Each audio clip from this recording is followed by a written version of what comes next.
Écoutez, que nous cache le Luxembourg qui a bloqué le 25 février dernier les sanctions européennes contre le Rwanda?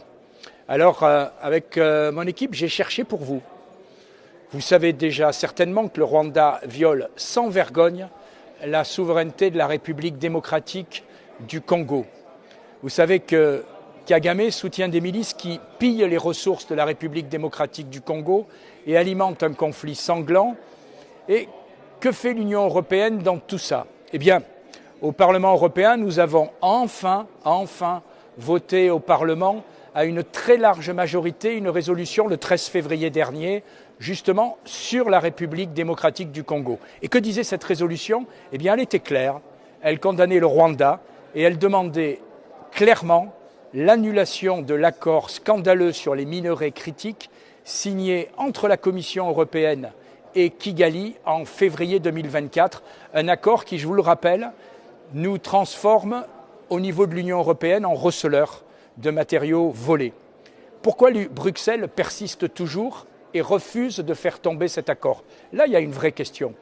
Mais pire encore, lors du dernier Conseil européen, le Luxembourg a bloqué la possibilité de sanctionner le régime de Paul Kagame. Oui, il faut la majorité absolue, même l'unanimité pour bloquer une sanction. Et en réalité, seul le Luxembourg, parmi les 27 États, a pris ce choix de bloquer les sanctions. Alors cette position, pour le moins étrange du Luxembourg, est peut-être inspirée par le fait que ce pays, quand on cherche bien, eh bien, participe à la création du Kigali International Finance Center. Qu'est-ce que c'est?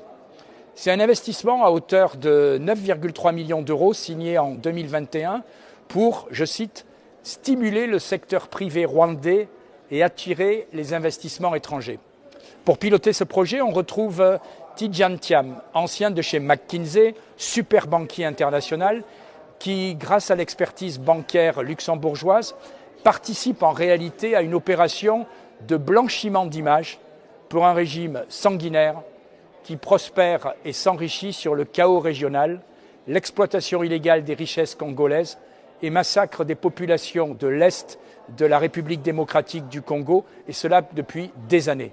On apprend d'ailleurs dans la presse luxembourgeoise de ce jour que M. Xavier Bettel, ministre des Affaires étrangères du Grand-Duché du Luxembourg, se raccroche maintenant aux branches et qu'il n'aurait jamais été opposé à des sanctions contre le Rwanda et ses responsables politiques.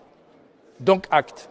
Mais alors, qu'est-ce qu'attend le Luxembourg pour se retirer de projets de place financière à Kigali? Et pourquoi l'ordre du jour, certes provisoire, du prochain Conseil européen des ministres des Affaires étrangères de l'Union européenne le 17 mars ne mentionne pas la RDC? Je ne cesse de le répéter, l'Europe a trop attendu sur ce dossier, nous devons agir et vite. En République démocratique, il faut sauver des vies. Il faut mettre fin à la guerre, à la misère qu'elle entraîne dans les populations.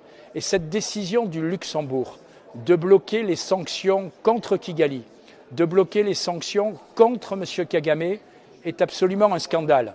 Un scandale auquel, je le répète, je ne trouve pas d'autre explication plausible que ce fameux centre financier qui en réalité servira probablement à blanchir les recettes du pillage de M. Kagame au Congo.